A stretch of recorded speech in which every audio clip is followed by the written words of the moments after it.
A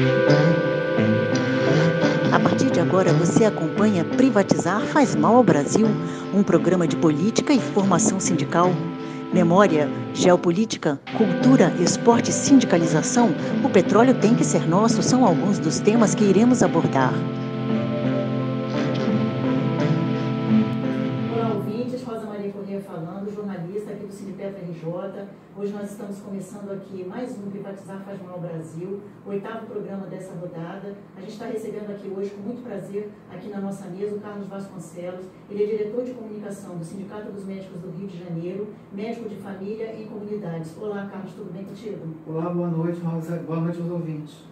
E estamos também com o Márcio Pinheiro, nosso petroleiro, diretor do Sindipetra RJ. Ele faz parte do núcleo de política e formação sindical, é engenheiro naval, está fazendo nesse momento mestrado na UF em montagem industrial. Oi, Márcio, tudo bem contigo? Boa noite. Oi, boa noite, Rosa, boa noite, ouvintes. Tudo bem?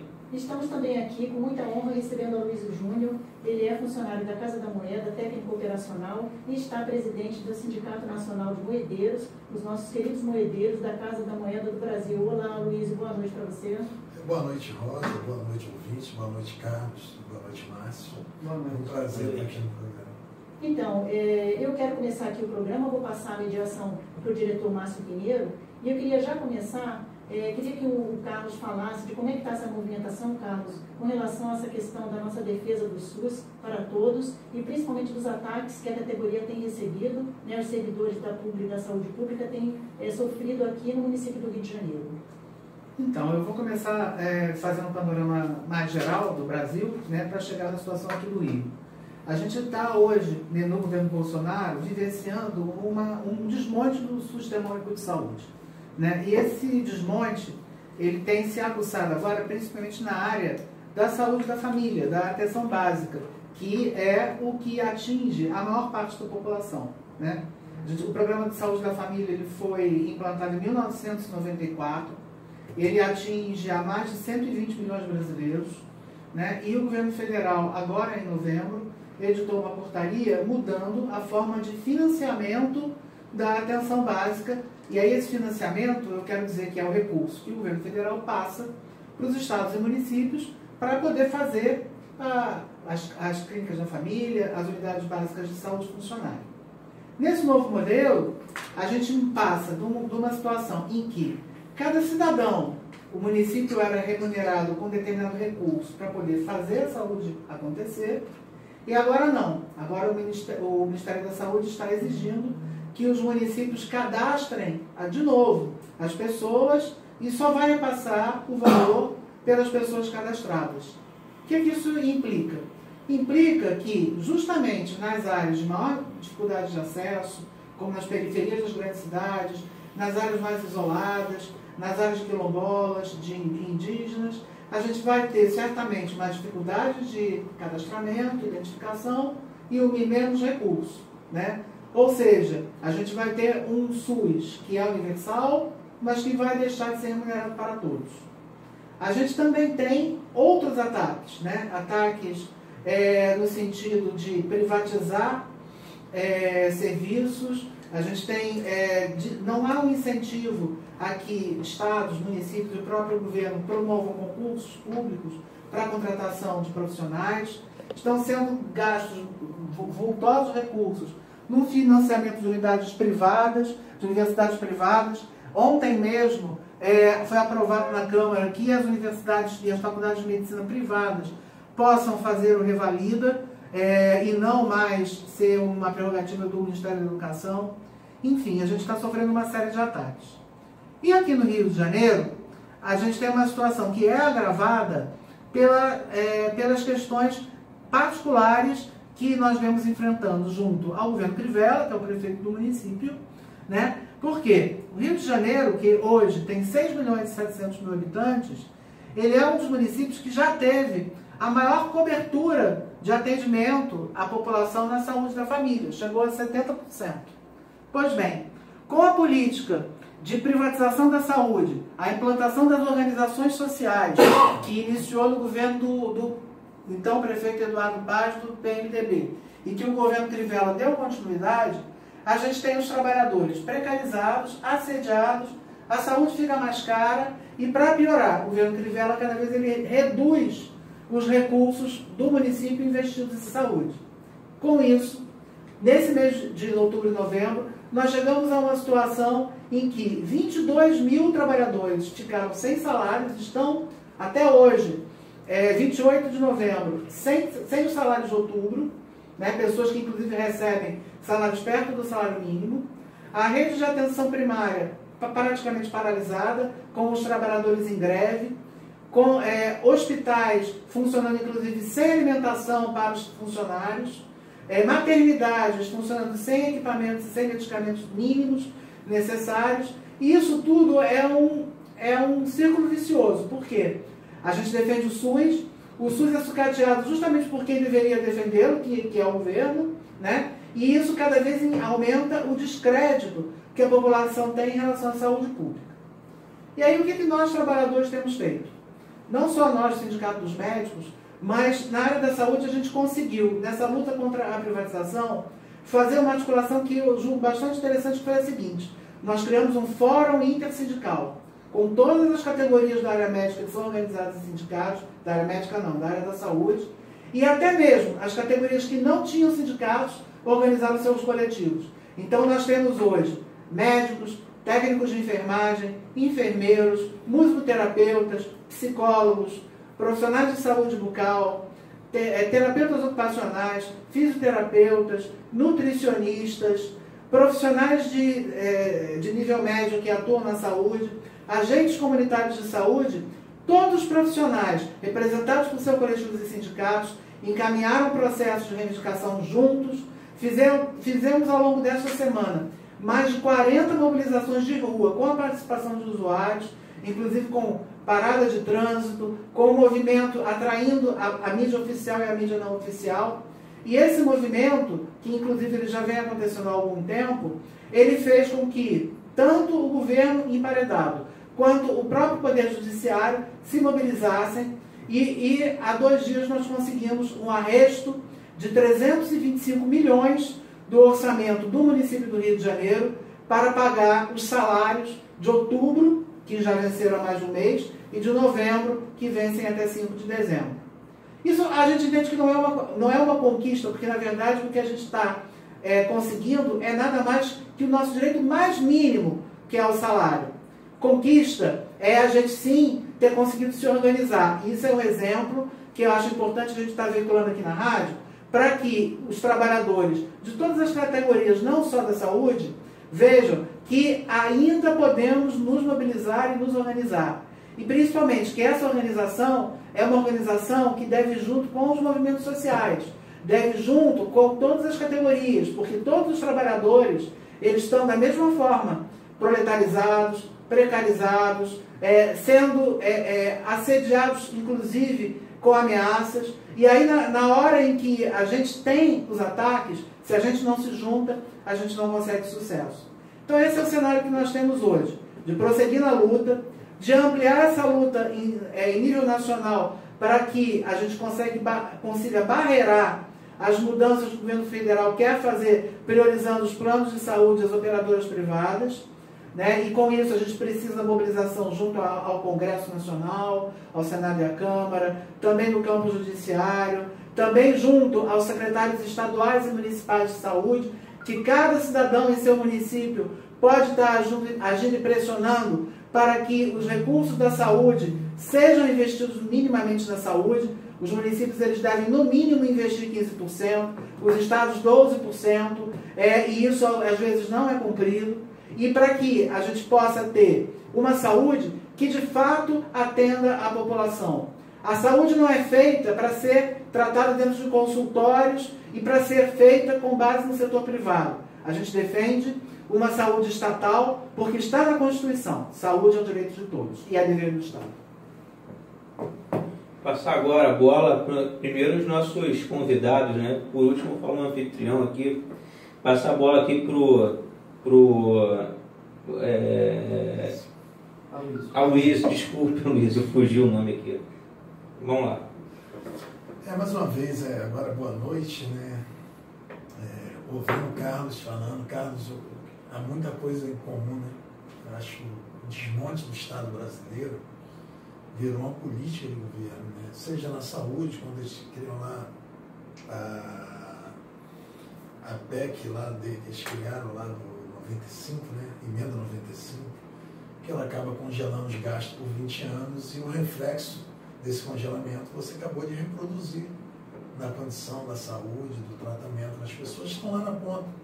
É que você tem a questão do município, a questão do Estado, a questão da União, da saúde, direito universal de todos. E você falando, eu comparei com a questão da Casa da Moeda.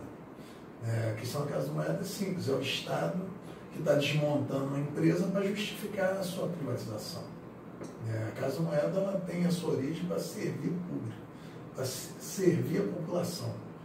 Ela poderia ser uma lógica de ser uma empresa que não desse lucro, porque o papel de você cunhar o meio circulante é você disciplinar o que era no passado o escambo, a troca de alguma coisa por outra coisa, tinha que ser disciplinado e na época a moeda veio para isso, para você botar valor no produto, você não precisa trocar uma saca de arroz por saca de batata. Estabelecer um padrão para troca. Um padrão. Então, é um serviço público que a Casa da Moeda faz há 325 anos.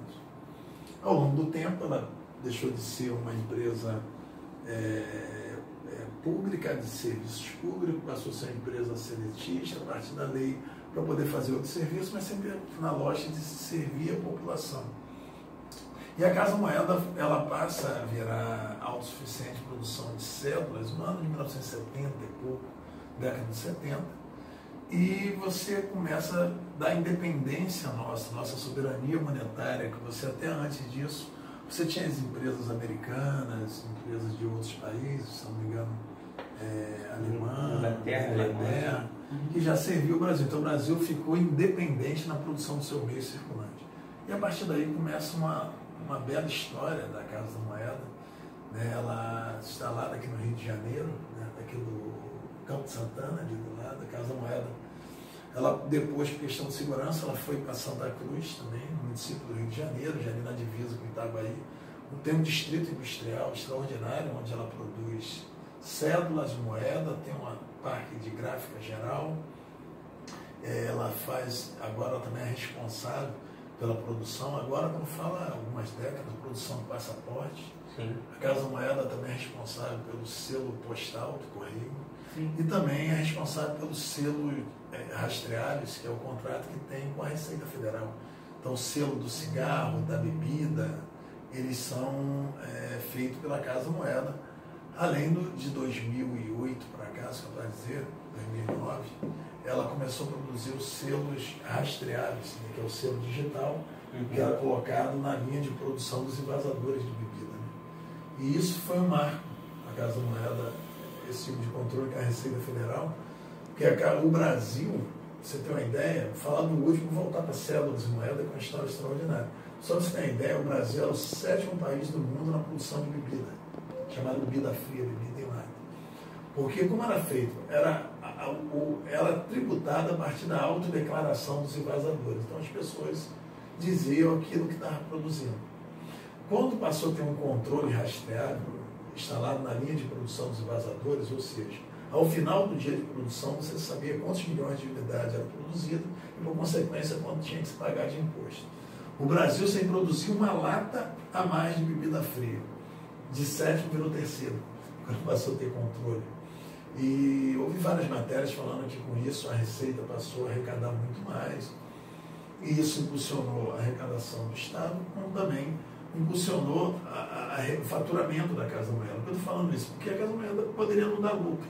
Só de produzir o meio circulante de qualidade, com segurança, para você poder, aí você pode ir numa praia, por exemplo, onde você tem um ambulante trabalhando ali, trocando o seu produto pelo dinheiro, com a segurança que está recebendo um dinheiro de qualidade, né?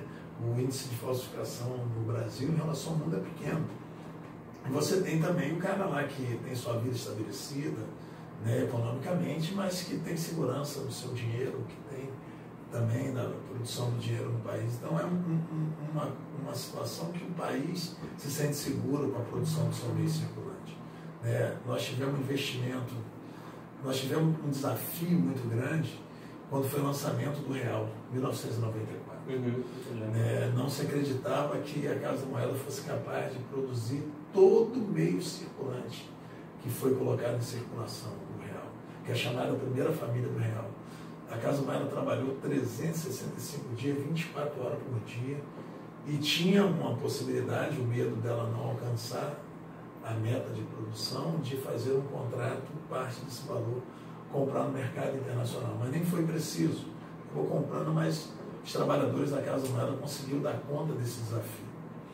E quando nós chegamos no período de 2008, tinha muita preocupação do Banco Central, porque a primeira família do real, ela não era um dinheiro, como é que eu vou dizer assim, não tinha todos os itens de segurança no meio circulante do mundo. Então você precisava que o Brasil produzisse um meio circulante mais seguro, com mais itens de segurança. E o Banco Central cobrou da Casa da Moeda que ela fizesse um investimento, não só nos seus equipamentos, como também na sua qualidade da mão de obra. Então a Casa da Moeda de 2009 a 2012, ela investiu mais de R$1 bilhão e comprou todos os equipamentos mais modernos do mundo para produzir cédulas e moedas. Nós temos uma Casa da Moeda que não perde para nenhuma Casa da Moeda do mundo. Gastou quase R$1 bilhão. A Casa da Moeda fez mais 3 concursos públicos, porque tinha necessidade de você, pelos equipamentos que foi trocado, melhorar a qualificação dos seus profissionais. Então você teve que fazer mais 3 concursos públicos. O Banco Central fez uma projeção de produção de cédulas e moedas para 10 anos, de 2009 a 2018. E tinha dentro desse espaço de tempo, ia acontecer no Brasil, uma Copa do Mundo e uma Olimpíada. E o dinheiro é um souvenir que todo mundo que visita quer levar, seja da gente que se for visitar um outro país quer trazer. E o Brasil, que já é um país explorado, muito bem explorado na questão do turismo, você tem uma Copa do Mundo e você tem uma Olimpíada, então se fazia necessário que a gente tivesse um dinheiro em condições mais apresentáveis que as moedas circulantes no mundo. E essa família do real, se você perceber, ele tem muito mais itens de segurança do que a primeira família de 94. Você tem as cédulas de tamanho diferente, para dificultar você pegar a cédula de menor valor e estampar de maior valor. Você tem uma cédula muito mais trabalhada. E a Casa da Moeda fez esse investimento e você tinha a projeção dos 10 anos. Então ela fez mais 3 concursos, aumentou o número de trabalhadores. A Casa da Moeda até então funcionava com 1.700 trabalhadores, 1.800. Ela, com esses 3 concursos, ela elevou o número de trabalhadores para próximo de 3.000 trabalhadores. Ela pegou, em função dos anistiados do governo Collor, restabeleceu mais de 400 trabalhadores empregados que foi anistiado, demitido do governo Collor na década de 90. Então, ela preparou um quadro funcional para atender a sociedade conforme o cliente, que é o Banco Central, que era o representante, pediu. E aí foi a evolução da Casa da Moeda nos anos daí por diante. A Casa da Moeda, eu vou pegar de um período para trás, 2013, ela teve um faturamento bruto aproximadamente de 3 bilhões, ela lucrou 780 milhões. Parte disso foi retorno ao governo, como repasse de dividendos. No ano de 2012, ela teve um lucro de 500 e poucos milhões. 2011, 400 e poucos milhões. 2010, 300 e poucos milhões. E ela vinha numa crescente e tinha toda uma organização da empresa. A Casa da Moeda tem capacidade produtiva de moeda, de produzir 4 bilhões de unidades de moeda por ano e 3 bilhões e meio de unidades de cédula ano. E para você trocar todo o meio circulante, você teria que trabalhar com uma capacidade quase que total. E foi isso que a Casa da Moeda fez com trabalhadores com oportunidade. Obviamente, concurso público, você leva um estímulo para que as pessoas estudem mais e façam prova e tenham certa estabilidade. Uma empresa com a história tricentenária como é a Casa da Moeda. Então, a Casa da Moeda moveu com corações e mentes, e se preparou para atender o Banco Central. Sendo que em 2014 e até 2013, porque eu fiz um recorte em 2013, até 2013 você tinha o orçamento do Banco Central em condições para que ela cumprisse também o compromisso do que a Casa da Moeda projetou, e a Casa da Moeda investiu para isso. Seja em material, em equipamentos, em material humano, contratando e qualificando pessoas. Quando foi em 2014, nós tivemos um período da crise, o Tesouro, ele reteve do orçamento de 1,7 bi do Banco Central, ficou retido 1,2 bi, e o Banco Central teve que se organizar com 500 milhões naquele ano. Então, o que ela projetou de pedido para a Casa da Moeda fazer, que estava a empresa pronta e fazendo, ela reduziu para menos de 1/3. Tinha uma projeção de produzir 3 bilhões e 600 milhões de unidades de cédula no ano de 2014. Foi produzido 1,1 bi, menos de 1/3. Tinha projeção de 2 bilhões e 100 ou 2 bilhões de unidade de moeda. Foi produzido 400 milhões. Então você tem uma estrutura de uma empresa para produzir 3 vezes ou 4 vezes mais e você acabou de produzindo abaixo de 1/3 da sua capacidade. Só que os custos da empresa continuam o mesmo, porque você não tinha como mandar um trabalhador embora, você não tinha como não ter contratado os insumos para atender a necessidade do Banco Central, você estava sob pena de ter um desabastecimento, te leva a uma crise terrível. A falta do dinheiro gera inflação. A falta do dinheiro gera inflação. Então, a Casa Moeda, mesmo assim, nesse ano de muita dificuldade, foi 2014, ela teve um lucro de 200 e poucos milhões, porque os outros produtos acabou pagando a conta do serviço que não foi feito. Quando chegou em 2015, o governo começou a recompor seu orçamento, o Banco Central melhorou a condição, a Casa Moeda, mesmo assim, com muita dificuldade, produzindo menos de 50% do projetado, ela teve a lucratividade de 320 milhões. E no ano de 2016, a expectativa é que você se aproximasse de 400 milhões de lucro novamente. Aí o que o governo faz posterior ao impeachment? É bom fazer esse recorte. No segundo semestre de 2016, o governo teve uma postura agressiva contra a Casa Moeda. Nós passaram 1 ou 2 anos para entender que aquilo era uma estratégia de desmonte. A gente achava que era um equívoco do governo. O governo pega, nessa época, exatamente, pega a cédula num diálogo comum que tinha entre o Banco Central, que é o cliente, Casa da Moeda, que fornecia o produto, e tem que considerar que nos últimos 20 anos, eu sou capaz de dizer que 15 anos, o diretor de produção da Casa da Moeda vinha do Banco Central, do cliente, para dar prioridade ao serviço. Você pode até discutir que possa não ser o melhor mais certo, mas era o que aconteceu. Então você tinha naturalmente nos diálogos do pedido de produção, você fazer a alteração do mix, fazer um mix. Então, o que aconteceu? O Banco Central pediu uma quantidade de cédula de R$2. E a Casa da Moeda, como sempre fez, e o Banco Central concordava, ela apresentou a possibilidade de fazer mais moeda de R$1 e menos cédula de R$2, porque ela tinha no seu estoque, ela tinha preparado muito mais metal para produzir a moeda. E o que era muito comum o Banco Central aceitar. O Banco Central se utilizou dessa ata, dessa reunião, remeteu um pedido de medida provisória para a Casa Civil, dizendo que o Brasil estava em risco de desabastecimento e com essa medida provisória para que autorizasse que fosse o mercado internacional, a Casa da Moeda, licitar a produção de cédula de R$2, que é essa cédula que está aqui, que o Márcio acabou de me passar aqui, que é produzida pela Clan AB, é uma empresa da Suécia, mas que foi comprada por um grupo de americanos. Com uma semana que foi colocada a medida provisória, ela já estava contratada. Dá a impressão até que foi algo planejado. E quando a Casa da Moeda foi informada disso, ela não explicou por que fez, e a Casa da Moeda, mesmo assim, não alterou o mix e entregou a produção da célula de R$2. E mesmo assim eles fizeram a qualidade da célula, porque é uma pessoa que entende da questão gráfica, é a qualidade muito pior. Muito pior. É por isso que eu guardei uma dessa. É incomparável, e quando você vai nos detalhes do encontro dos itens de segurança, é falha. E mesmo assim o governo fez. E aquela ação da medida provisória levou ao governo a quebrar o monopólio da Casa da Moeda na produção, ou a exclusividade no mercado internacional, se quebrou na produção de cédulas e moeda, em função de uma jogada daquela. Porque a gente começou a entender que era uma jogada, que no mesmo instante, o governo, ele mudou a desvinculação da Receita da União. Quem lembra, no final de 2016, a DRU passou de 20% para 30% e pegou o serviço que a Casa da Moeda faz de rastreabilidade, que a gente chama de Scorpio, que é aquele selo do cigarro e da bebida, e o Cicobi, que é o selo da bebida fria. Colocou como taxa e incluiu para ser taxado em 30% daquilo que a Casa da Moeda recebia da Receita Federal. E retroagiu, essa lei foi feita em setembro, essa alteração, e retroagiu a janeiro.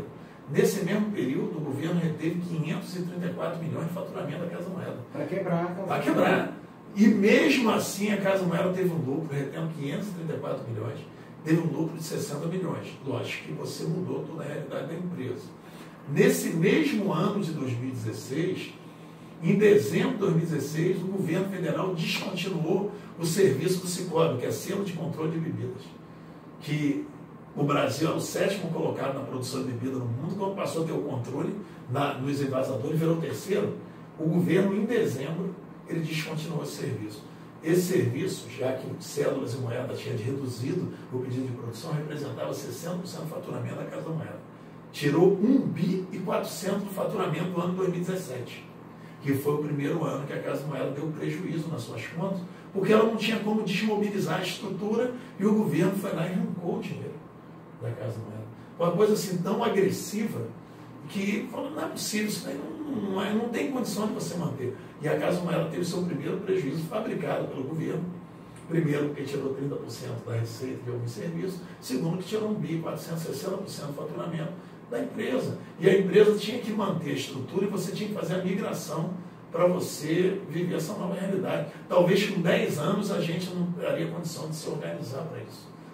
E a Casa da Moeda, no ano de 2017, para completar, foi inserida no PPI, do Programa de Parceria e Investimento do governo Michel Temer, para poder ser privatizada. Com um detalhe, não havia estudo, não havia nada que justificasse ela estar lá. Ela só foi colocada lá para depois ser feito o estudo, porque ela estava lá. Então, você percebe que é uma ação de desmonte do Estado brasileiro. Porque você pegou um patrimônio público, e aí, de serviço público, que levou 300 anos para ser construído, e você pegar um governo sem fazer um debate com a sociedade, se de fato é o que a sociedade queria, fazer o desmonte dessa empresa. Eu não estou falando só na condição corporativa, que você só já avalia, que eu sou presidente do sindicato com muito orgulho dos trabalhadores da Casa da Moeda, trabalhadores altamente qualificados, faz um passaporte tão seguro como qualquer outro país do mundo, de primeiro mundo, produz um meio circulante de qualidade que não perde para o euro, não perde para o dólar, não perde para moeda nenhuma de nenhum país. Tem uns profissionais altamente preparados e qualificados, que é um servidor com muito orgulho da população brasileira. Você tem um meio circulante que, tirando esse que foi feito lá fora, que a cana e a bico foi de péssima qualidade, mas são cédulas e a moeda muito bem feita, muito bem desenhada, obra de artista nosso nacional, e que serve esse país há 300 anos e um governo. Porque a gente tem que separar o que é política de Estado, o que é política de governo. Política de governo tem data e hora de acabar. Ela de 4 em 4 anos é avaliada.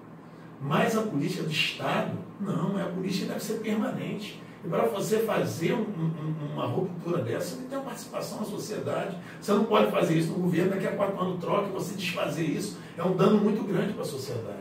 Então, todo esse nosso empenho, e aí trazendo para 2018, né, a partir do a gente acreditava que nós teríamos um processo eleitoral, uma oportunidade da sociedade avaliar o que estava acontecendo. Infelizmente, nós acabamos tendo um golpe jurídico, político e midiático que tirou um dos competidores mais importantes do processo eleitoral, que era o presidente Lula, que tinha ali todo na memória, todo momento que o país vivia de tanta felicidade. Ele foi retirado do processo eleitoral, nós chamamos de um projeto com o Jair Bolsonaro, para concluir, um projeto que o Bolsonaro, deputado que tinha pouca representação no Congresso Nacional, visto de baixo clero, nem de lá era, que não defendeu nenhuma política de Estado brasileiro, que ficou sendo sustentado pelo Paulo Guedes com a política econômica, que é esse desmonte aí que está acabando com a população, diminuindo o poder do salário, acabando com nossas empresas nacionais, nossa soberania nacional, e está colocando o país nessa condição que a gente está vendo hoje. Ok, agora eu vou pegar um gancho nas falas do Aloysio e do Carlos, né? Primeiro falar aqui do Aloysio, que está mais fresco aqui na memória. Ele até falou bastante, mas esqueceu até de falar das Olimpíadas, esqueceu de dizer que a Casa da Moeda fez as medalhas também. Ela doou hoje, né? Ela doou. Medalhas. faz medalhas, faz outras medalhas para outros eventos, né? A gente vem aqui no centro do Rio, tem a loja da Casa da Moeda, tem medalhas, bastante interessante até conhecer. Quem puder conhecer é muito interessante. Na Praça da República. Na Praça da República, isso. E também os selos usados em cartórios também é muito importante. Nós sabemos que a perda, a entrega da Casa da Moeda, ela vai impactar no lançamento de moeda, né? Vai impactar no custo da fabricação do dinheiro. Sim. Vamos ficar na mão do gringo, do exterior, que vai ter as matrizes do nosso dinheiro. Nós não teremos o controle das matrizes do nosso dinheiro. Vai facilitar muito a possibilidade de questão de segurança nacional. Vai impactar em toda a parte jurídica com essa questão da fabricação dos selos e etc. Então parece pequeno impacto, né? Não. Márcio, deixa eu só, sei que eu falei bastante, me perdoa, cara, mas só para somar o que você está falando. As 15 maiores economias do mundo, junto com a 15 maior população do mundo, as 15 maiores populações do mundo, o seu meio circulante de moeda são todos privados, público. Nenhum é privado. Nenhum. Público. São todos públicos. Nenhum é privado. E as cédulas só tem um país, dentre esses 15, que é a maior população, que dá 89% da população. Daí, o único que é privado é o Canadá, que é menor que São Paulo e tem toda uma realidade ali. Tem um território muito grande e a população pequena. Então não é possível que eles queiram imitar o mundo em tudo, menos na produção de seu meio circulante, andando na contramão, que é natural que os países menores não venham produzir seu próprio dinheiro, que faz aí 11%, 12% dessa população, porque na verdade não compensa pelo tamanho de determinados países. Só uma observação, quando tu falas que o governo quer imitar o mundo em tudo, me parece o contrário.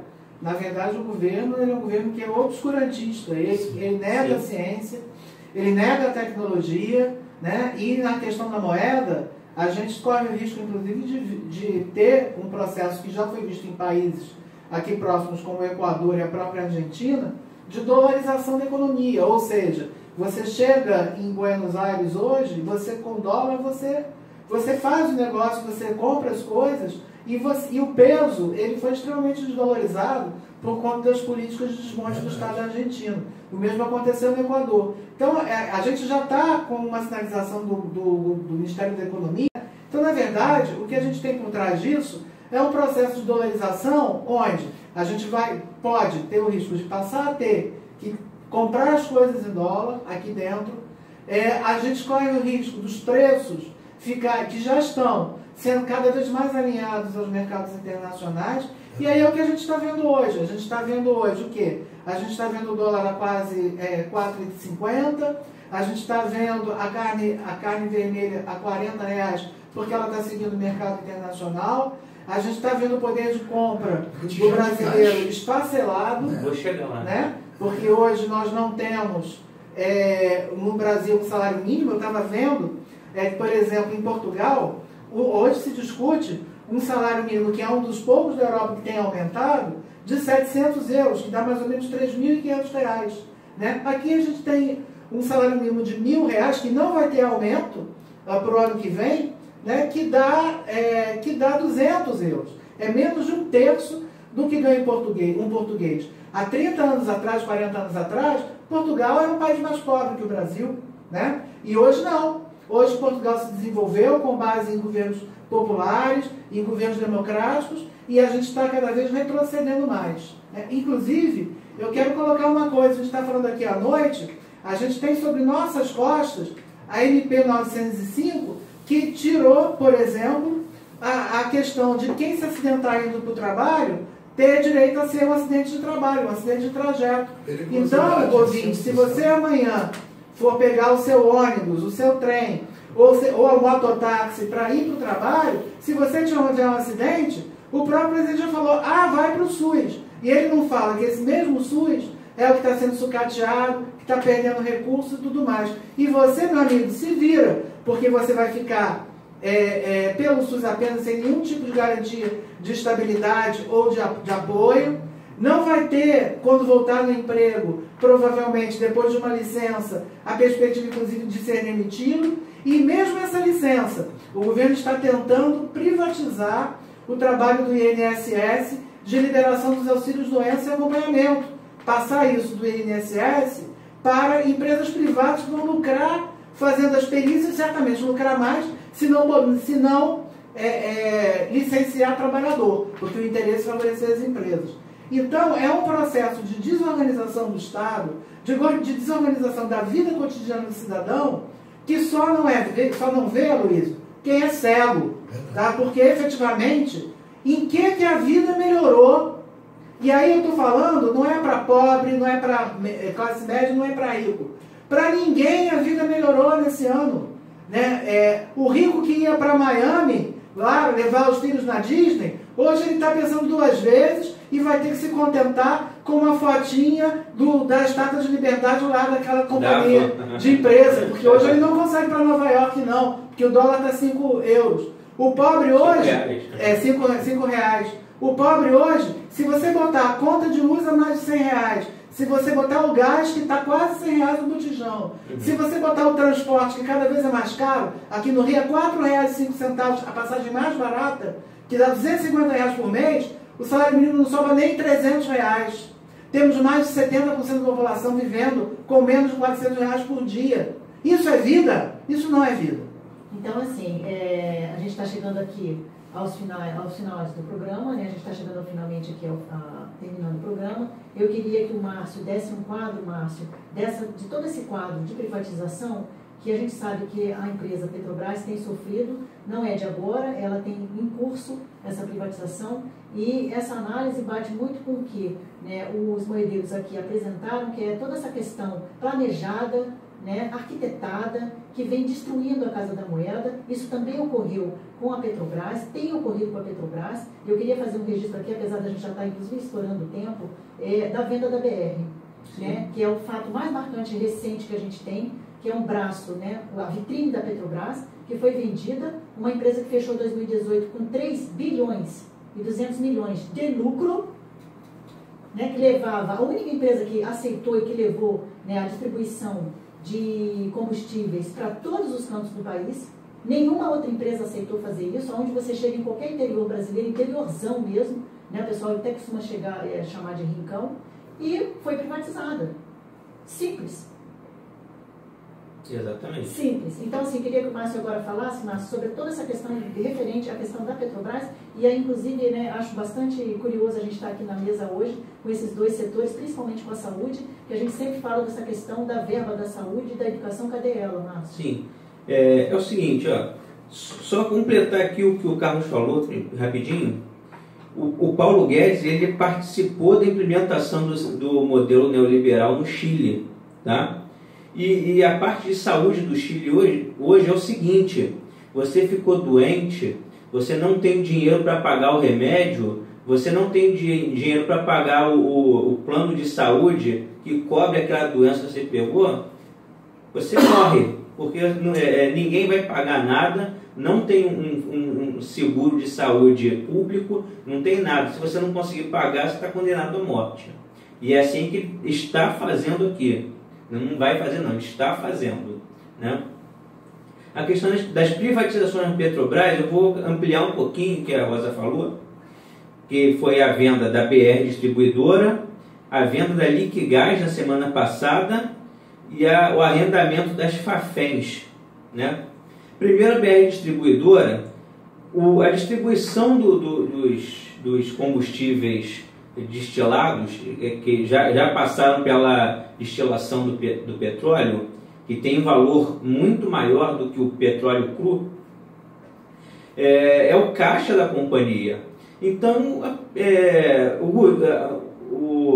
a gestão da Petrobras, ela privatizou o caixa dela, onde ela recebia mais dinheiro. Deixou de vender o produto, o combustível destilado com valor agregado muito maior, para vender óleo cru, exportar óleo cru, que o valor é muito mais baixo, né? Hoje é por cerca de $60 o barril. Ela deixou de vender o filé mignon para vender vendeu a peça inteira. O A100, na verdade, então o que acontece nesse caso? Além de reduzir o lucro da Petrobras, vai impactar diretamente no bolso do consumidor. Por quê?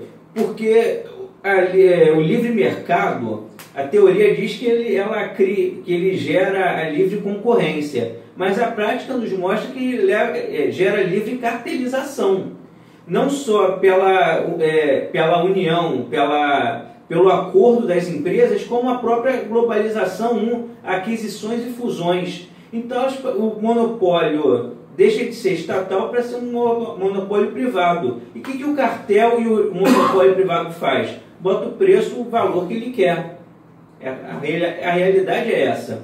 Então, com o ajustamento do preço do combustível ao valor o valor internacional, já encareceu o combustível para o brasileiro, com o monopólio na mão desse cartel que está se formando, vai aumentar muito mais.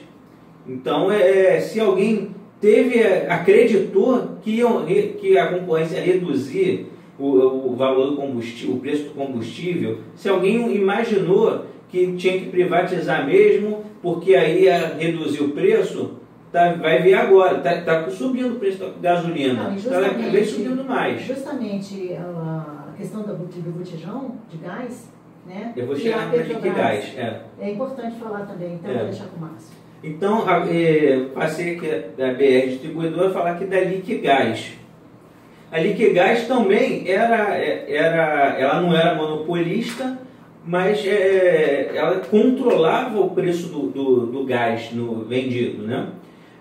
Porque fica difícil fazer um cartel se um dos partícipes é do Estado. O Estado vai manter um preço estável do gás, né? Agora na mão dos cartéis privados, que não são empresas, são cartéis mesmo. Estou falando, a realidade é essa. Vai aumentar mais ainda o preço e quem quiser que pague ou cozinha com carvão. Entendeu? E isso já está acontecendo. A entrega da Liquigás vai representar o aumento no preço do gás de cozinha e vai impactar justamente no bolso do mais pobre, né? Márcio, uma coisa que a gente vê que anda pela cidade aqui no Rio de Janeiro ou anda pelas rodovias nesse país, hoje em dia você vai à noite, olha para um morro onde tem uma favela, você vê um monte de fogueira. Sim. Por quê? Porque as pessoas estão cozinhando na lenha. Não tem dinheiro pro gás. Exatamente. Isso é verdade. Isso já estava antes, aumentou. O que eu ia colocar é essa questão do preço, né? Porque você vê bem qual é a realidade. A Petrobras entrega o botijão a R$13,50. Sim. E esse valor que chega a R$80, a R$100, é tudo de atravessador. Ela entrega por R$13,50. São os cartéis que se formam, né? E agora eu vou falar das Faféns. O que são as Faféns? São as fábricas de fertilizantes. O Brasil é um dos maiores produtores agrícolas do mundo. E para ter produção agrícola precisamos de fertilizantes. Então as Faféns elas produzem fertilizantes a um preço adequado para o produtor rural para produzir os alimentos que nós consumimos. A partir do momento que estão sendo privatizadas as Faféns, primeiro elas foram hibernadas, né? Vamos começar a pegar a história toda. Hibernou as Faféns, nós ficamos dependentes da importação de fertilizantes. Então, com o preço do dólar a 4,20, 4,50, indo para R$5, o preço do fertilizante vai impactar no preço dos legumes, das verduras que nós consumimos. Então, se hoje a gente não está conseguindo comer carne, porque está R$40 o quilo, Isso aí daqui a pouco vai impactar também nos legumes. A gente vai comer o quê? Não vai ter dinheiro. O salário mínimo sendo diminuído. Mesmo, né? Porque também não vai ter a Casa da Moeda. Não tem dinheiro. Não tem dinheiro porque não tem Casa da Moeda. Não tem salário mínimo para viver. Vai adoecer, não vai ter saúde. Não tem saúde. Não tem emprego. Então, não tem emprego. Gente, isso aí eu não tenho outra dedução se não for um projeto para matar pobre. Porque a direita odeia pobre. E acho que tem pobre demais atrapalhando eles. Acho que com menos gente, eles têm escravo suficiente para atender as necessidades dele. Então vamos exterminar com os pobres, que não tem outra explicação. Para quem governa atelar os interesses internacionais, que é basicamente vender commodities lá para fora, população não é solução, é problema, é despesa. Então, quanto mais você puder eliminar, melhor. Qualquer ser que esteja, né, vide a liberação para a entrada sem visto de indianos e chineses, isso também é a questão do nosso mercado, né? Se fala há quanto tempo em desemprego? E isso só sobe. Então, assim, a gente vê que os governantes, né, os que estão aí, não estão preocupados com isso. E a gente está chegando aqui ao final do programa, mas eu queria que você concluísse a sua falação. Não, é isso daí. O Paulo Guedes, ele está fazendo o jogo sujo do mercado internacional. E ele aceitou fazer esse trabalho, ele já fez no Chile, deu certo para eles, né? Então ele está fazendo aquilo porque ele está sendo regiamente pago para isso. Porque ele não está fazendo isso pelo salário de ministro, que é baixo. Ele não está fazendo isso por amor à pátria, porque ali tem amor ao dinheiro só, amor ao capital. Então, não está trabalhando de graça. Então, a única explicação, ele está ganhando de fora. Né? E está aceitou fazer esse jogo sujo com velocidade, que está atacando com muita voracidade os direitos dos trabalhadores, está atacando principalmente a população mais pobre, para exterminar mesmo. Gente, a gente tem que reagir, porque senão não vai dar não, gente. Privatizar faz mal ao país, privatizar faz mal à população. Acreditem no que a gente está falando. A gente deu a explicação aqui, ó. Quem vai pagar mais são as pessoas mais pobres da sociedade. É isso aí, então vamos chamar aqui o final do programa. A gente teve aqui na mesa, com muita honra, né, recebemos aqui o Carlos Vasconcelos, diretor de comunicação do Sindicato dos Médicos do município do Rio de Janeiro, médico de família em comunidades. Queria que você deixasse aqui a sua despedida, Carlos, se quiser deixar algum contato, algum endereço, algum site do sindicato, até a sua falação final. Não, eu só queria, vou usar esse meu tempo para defender o Sistema Único de Saúde, o SUS. É bem pequenininho mesmo. O SUS, gente. Todo mundo precisa. Se você precisa de um transplante, é o SUS. Se você tem câncer, é o SUS. Você tem que se vacinar, e você e seus filhos, é o SUS. Então, pessoal, defendam o SUS. Porque sem ele, é a barbárie. A gente também recebeu aqui na mesa o Aloysio Júnior, funcionário da Casa da Moeda, técnico operacional, está presidente do Sindicato Nacional dos Moedeiros, da nossa Casa da Moeda do Brasil. Aloysio, foi um prazer ter aqui você comigo hoje, nessa noite. Eu queria que você deixasse aqui a sua despedida, seus contatos, tudo que você puder com relação a essa luta da Casa da Moeda. Também, assim como o Carlos falou, que chamasse a população a essa luta. Primeiro, aproveitar essa oportunidade, parabenizar pela Rádio Petroleira, né? É importante esse espaço, a gente tem que valorizar e falar com a população. Segundo, também ser solidário à luta dos companheiros, né, da Petrobras, que aprovaram uma greve, né, e sofreu um ataque perverso do judiciário, que tira todas as condições de luta. Né? Quando você tem tipo de multa que fizeram, né? Tipo de reter as contas, a arrecadação. Infelizmente, a justiça no Brasil tem lado e não é o lado do trabalhador. O judiciário está na mão deles também. Você tem um alinhamento hoje, eu sei que tem que ser bem breve, mas é importante reafirmar com tudo que foi dito aqui pelo Carlos, pela Rosa, pelo Márcio. A gente tem que, o nosso judiciário e o nosso poder legislativo está rendido para essa política que está sendo implementada, que só está judiando do povo pobre do nosso país.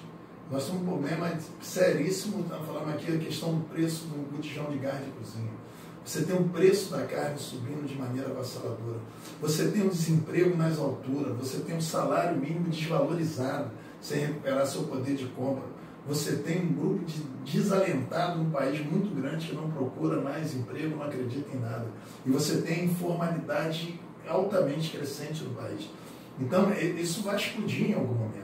E, por outro lado, você tem um governo trabalhando para o desmonte da nossa soberania, do nosso serviço. Vendendo riqueza e soberania. Exatamente. E aí a gente está nesse papel, mais uma vez aqui, falar em nome da Casa da Moeda, dos trabalhadores da Casa da Moeda, e por que não também em nome da sociedade.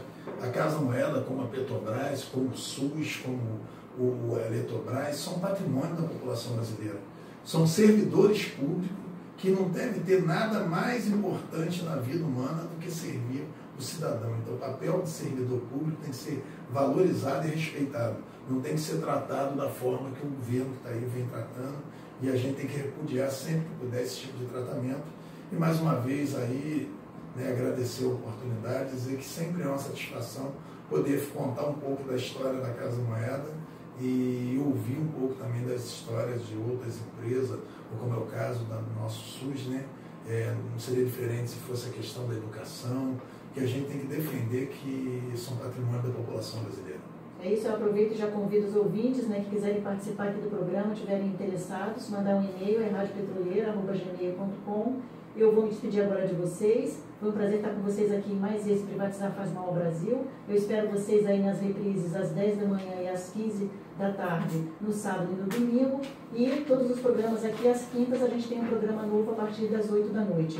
Márcio, vou passar ao Márcio. Márcio Pinheiro é nosso diretor aqui do Sindipetra RJ, engenheiro naval, está cursando mestrado na UF de montagem industrial. Foi um prazer ter com você aqui na mesa também, Márcio. Tá. Eu vou me despedir dos ouvintes e passo para você o encerramento desse programa. Tá, eu queria aproveitar o encerramento para falar de um ataque que está sendo feito a dois professores da UFRJ, são os professores Carlos Levi e Raimundo de Oliveira, que eles foram atacados pelo nosso judiciário.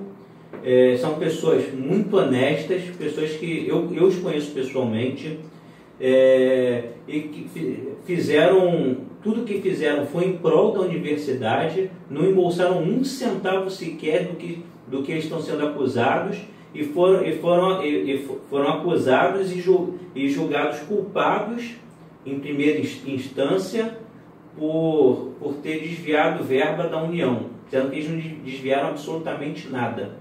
Isso aí utilizaram de uma artimanha jurídica para configurar esse desvio que não existiu. E agora estão tendo que recorrer em segunda instância, que é um custo muito caro para pagar um advogado em segunda instância, está tendo que fazer vaquinha para poder se defenderem, né? Então eu queria colocar aqui o nosso repúdio a esse ataque bizarro da justiça contra duas pessoas honestas, tá? Valeu, pessoal. Boa noite. Boa noite. Privatizar Faz Mal ao Brasil, um programa de política e formação sindical. Aqui nós discutimos memória, geopolítica, cultura, esporte e sindicalização. O petróleo tem que ser nosso. Fique conosco aqui na Rádio Petroleira e não perca a próxima edição do Privatizar Faz Mal ao Brasil.